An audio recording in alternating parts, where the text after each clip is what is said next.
اعوذ باللہ من الشیطان الرجیم بسم اللہ الرحمن الرحیم۔ السلام علیکم، خوش آمدید کہتا ہوں آپ کو اپنے چینل سبق کہانی میں۔ مگر آگے بڑھنے سے پہلے آپ ہمارے چینل کو سبسکرائب کر کے آپ بھی ہمارا حصہ بنیں۔ چلتے ہیں آج کی کہانی کی طرف۔ یورپ کے ایک چھوٹے سے امیر ملک بوہیمیا، جسے اب چیکو سلواکیہ کہتے ہیں، اس پر ایک بادشاہ راج کرتا تھا۔ اس کے پاس اللہ کا دیا سب کچھ تھا، لیکن پھر بھی وہ ہمیشہ کچھ نہ کچھ حاصل کرنے کی فکر میں لگا رہتا۔ ایک دن گاؤں کی ایک بوڑھی عورت محل میں آئی اور سیدھی بادشاہ کے پاس پہنچی۔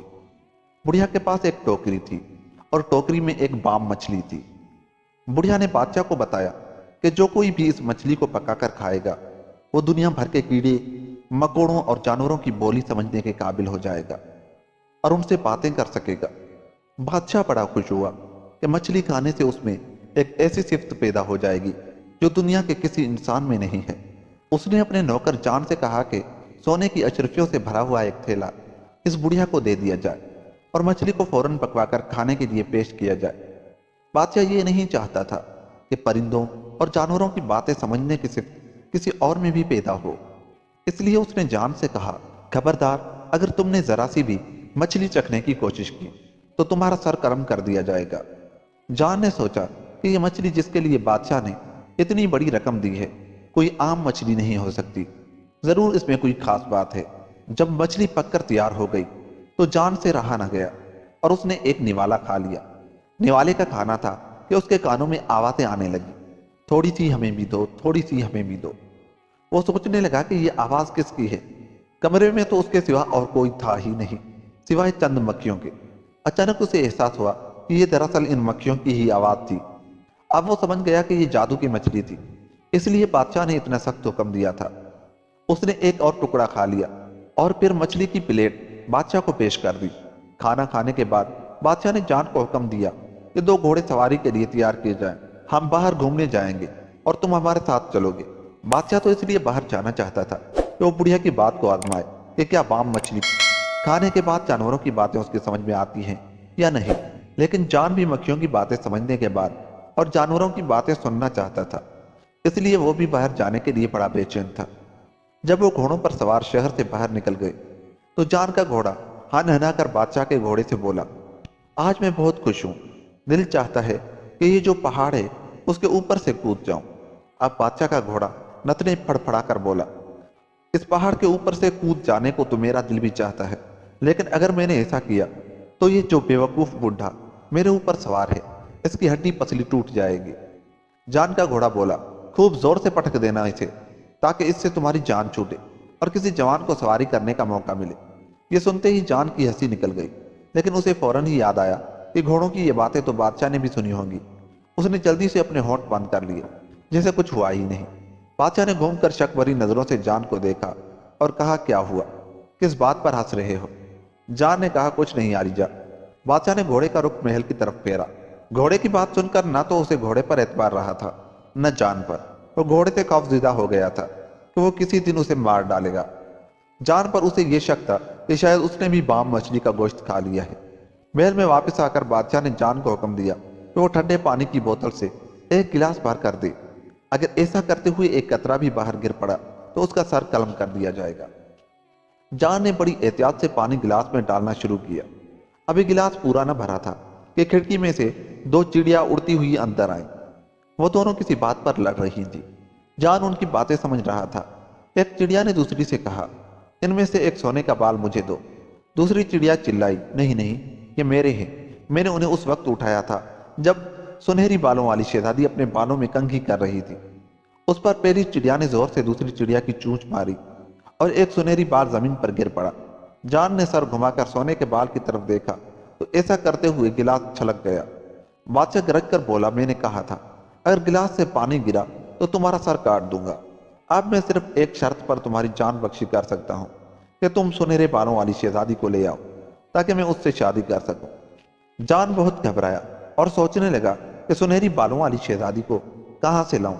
اس نے گھوڑا نکالا اور بغیر سوچے سمجھے اس کو ایڑ لگا دی۔ اس نے فیصلہ کر لیا، جدھر گھوڑا جائے گا ادھر ہی جاؤں گا۔ تھوڑی دیر بعد گھوڑا ایک جنگل میں سے گزر رہا تھا۔ جان نے راستے کے کنارے ایک جگہ آگ جلتی دیکھی جو کسی لکڑہارے نے لگائی تھی۔ آگ کے پاس ہی چونٹیوں کا گھر تھا اور گرمی سے گھبرا کر باہر نکل رہی تھی۔ جان نے غور سے سنا تو وہ کہہ رہی تھی، یا اللہ، کسی کو ہماری مدد کے لیے بھیج دے، ہمارے انڈے جل رہے ہیں۔ ان کی ننھی منھی آوازیں اتنی دردناک تھی کہ جان سے رہا نہ گیا۔ وہ گھوڑے سے اترا اور درخت کی ایک شاخ سے آگ چونٹیوں کے گھر سے بہت دور کر دی۔ جان کے اس نیک کام پر چونٹیوں نے اس کا شکریہ ادا کیا اور کہا کہ اگر کبھی اسے ان کی مدد کی ضرورت پڑی تو وہ اس کے کام آئیں گی۔ جان اس بات پر مسکرا دیا کہ یہ ننھی سی مخلوق بھلا میری کیا مدد کر سکے گی۔ پھر وہ گھوڑے پر سوار ہوا اور آگے چل دیا۔ تھوڑی ہی دور گیا تھا کہ ایک اونچا درخت دکھائی دیا جس پر کسی کوے کا گھونسلہ تھا۔ کوے کے دو ننھے بچے گھونسلے سے نکل کر زمین پر گر گئے تھے اور ایک دوسرے سے کہہ رہے تھے، ہمیں بہت بھوک لگی ہے لیکن ہم تو اڑ بھی نہیں سکتے، اپنے گھونسلے میں کیسے جائیں؟ جان کو ان کی حالت دیکھ کر بڑا رحم آیا۔ وہ گھوڑے سے اترا، کندھے پر پڑا ہوا تھیلا اتارا، کوے کے بچوں کو اس میں ڈالا اور پھر درخت پر چڑھ کر بچوں کو گھونسلے میں رکھ دیا۔ کوا اور کوی نے اس کا شکریہ ادا کیا اور بولے، اگر آپ کو کبھی ہماری مدد کی ضرورت پڑے تو ضرور بلائیے گا، ہم فوراً حاضر ہو جائیں گے۔ جان گھوڑے پر چڑھا اور آگے چل دیا۔ جنگل اب ختم ہونے والا تھا اور گھوڑا ایک جھیل کی طرف جا رہا تھا۔ جھیل کا پانی بالکل ساکن تھا اور سونے کی طرح چمک رہا تھا۔ جان اس خیال سے جھیل کے کنارے پر گھوڑے سے اترا کہ اس کو پانی پلائے۔ یہاں اس نے دیکھا کہ دو مچھیرے آپس میں کسی بات پر لڑ رہے ہیں۔ جان نے پوچھا تو پتا چلا کہ انہوں نے ایک سنہری مچھلی جھیل میں سے پکڑی ہے۔ ایک مچھیرا کہتا ہے کہ مچھلی میں نے پکڑی ہے، دوسرا کہتا ہے کہ بے شک تم نے پکڑی ہے لیکن جال تو میرا ہے، اس لیے مچھلی میری ہے۔ مچھلی پانی کے باہر زیادہ دیر زندہ نہیں رہ سکتی۔ جتنی دیر مچھیرے لڑتے رہے مچھلی تڑپتی رہی، وہ مدد کے لیے پکار رہی تھی۔ جان کو مچھلی پر رحم آ گیا۔ اس نے مچھروں سے کہا، دیکھو بھائی، میرے پاس جتنی رقم ہے وہ تم لے لو اور یہ مچھلی مجھے دے دو۔ مچھروں کو اور کیا چاہیے تھا؟ اس طرح انہیں بازار نہ جانا پڑتا اور بیٹھے بٹھائے رقم ہاتھ آ جاتی۔ وہ فوراً راضی ہو گئے اور پیسے لے کر مچھلی جان کے حوالے کر دی۔ جان نے مچھلی اٹھائی اور اسے جھیل میں پھینک دیا۔ مچھلی نے جان سے کہا، اس مہربانی کے بدلے میں آپ کی مدد کروں گی، جب بھی ضرورت پڑے مجھے بلا لیجیے گا۔ مچھرے بڑے حیران تھے۔ ایک تو جان نے مچھلی کی اتنی بڑی قیمت دی تھی جو اس جیسی 10 مچھلیوں کی قیمت کے برابر تھی، پر قیمت ادا کرنے کے بعد اس نے مچھلی کو واپس جھیل میں پھینک دیا تھا۔ انہوں نے جان سے پوچھا کہ وہ کون ہے، کہاں سے آیا ہے اور کہاں جانے کا ارادہ ہے۔ جان نے انہیں تمام قصہ سنا دیا اور پھر بولا، میں ابھی اپنے مقصد میں کامیاب نہیں ہو سکتا، مجھے تو یہ بھی پتا نہیں کہ شہزادی رہتی کہاں ہے۔ مچھرے بولے، وہ اسی جزیرے کے بادشاہ کی لڑکی ہے جو اس جھیل کے درمیان میں واقع ہے۔ وہ دیکھو بادشاہ کے محل کا میدان جس کا عکس پانی میں نظر آ رہا ہے۔ شہزادی روزانہ صبح سورج نکلنے کے بعد اس مینار پر چڑھ کر اپنے بالوں کو کنگھی کرتی ہے۔ آپ نے ہماری لڑائی ختم کرا کے ہمارے ساتھ جو نیکی کی ہے اس کے بدلے میں ہم آپ کو کشتی میں سوار کر کے اس جزیرے پر چھوڑ آتے ہیں، لیکن سنہری بالوں والی شہزادی کو پانے میں آپ کو بڑی احتیاط سے کام لینا ہوگا، کیونکہ اس بادشاہ کی 12 بیٹیاں ہیں اور سب کی شکلیں ایک دوسرے سے بالکل ملتی جلتی ہیں، لیکن ان میں سے صرف ایک کے بال سنہری ہیں۔ جان نے ان کا شکریہ ادا کیا اور تھوڑی ہی دیر میں مچھروں نے اسے جزیرے پر اتار دیا۔ یہاں سے ایک ڈھلوان راستہ ایک اونچے قلعے کی طرف جاتا تھا۔ جان قلعے کے باہر پہنچا تو چوکیدار اسے اندر لے گیا۔ بادشاہ ایک خوبصورت کمرے میں بیٹھا تھا، شکل و صورت سے بوڑھا لیکن مہربان نظر آتا تھا۔ وہ ایک درباری کے ساتھ شطرنج کھیل رہا تھا۔ جان نے جھک کر سلام کیا اور اپنے بادشاہ کے لیے شہزادی کا رشتہ مانگا۔ بادشاہ مسکرایا اور بولا، تم شہزادی کو لے جا سکتے ہو، لیکن پہلے تمہیں کچھ کام کر کے دکھانے ہوں گے جو میں کل تمہیں بتاؤں گا۔ ایک کام کل کرنا ہوگا، اگر اس میں کامیاب ہو گئے تو پھر اگلے دن دوسرا کام اور اس سے اگلے دن تیسرا کام بتاؤں گا۔ یہ کہہ کر اس نے شہزادے کو آرام کرنے کے لیے ایک آرام دہ کمرے میں بھیج دیا اور ایک نوکر اس کی خدمت کے لیے مقرر کر دیا۔ جان بہت تھکا ہوا تھا۔ اس نے اب پیٹ بھر کے کھانا کھایا اور پھر میٹھی نیند سو گیا۔ اگلی صبح سویرے ملازم نے اسے جگا کر کہا کہ بادشاہ اس کا انتظار کر رہا ہے تاکہ اسے پہلے روز کا کام بتایا جا سکے۔ جان بادشاہ کے حضور پیش ہوا تو وہ کھڑکی سے باہر دیکھ رہا تھا۔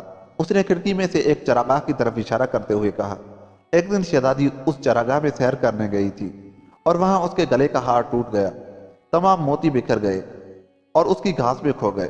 تمہارا کام یہ ہے کہ ان سب موتیوں کو تلاش کر کے لے آؤ، اگر ایک بھی موتی رہ گیا تو تم کامیاب نہ ہو سکو گے۔ چراگاہ میں ہر طرف گھاس ہی گھاس تھی۔ جان نے ہر جگہ تلاش کیا